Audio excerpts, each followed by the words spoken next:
রাশিয়ার পারমাণবিক চুল্লি। এটা হলো পাকশিতে।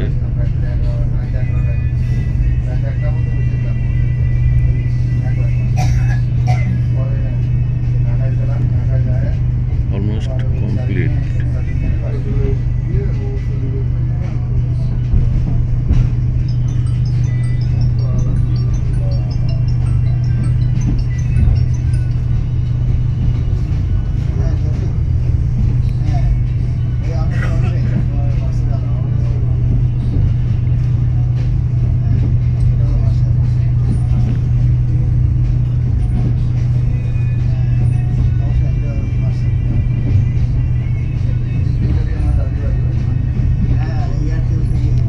এসেছিলাম অনেক আগে, তখন কাজ চলতেছিল। এখন তো দেখি কাজ কমপ্লিট। কার্যক্রম চালু হয়েছে কিনা কে জানি।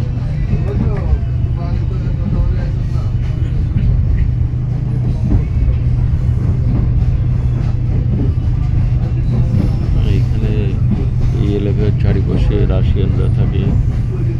এদের ফ্ল্যাট আছে, ফ্ল্যাটে এরা বসবাস করে দীর্ঘদিন যাবৎ, এবং এদের একটা মার্কেটই পুরো রাশিয়ানরা পুরো মার্কেটটা বিস্তার করে বসে। এবং এরা এদের এক কথায় বলা যায় এরা এখন বাংলাদেশ অধিবাসী হয়ে গেছে, স্থায়ী অধিবাসী।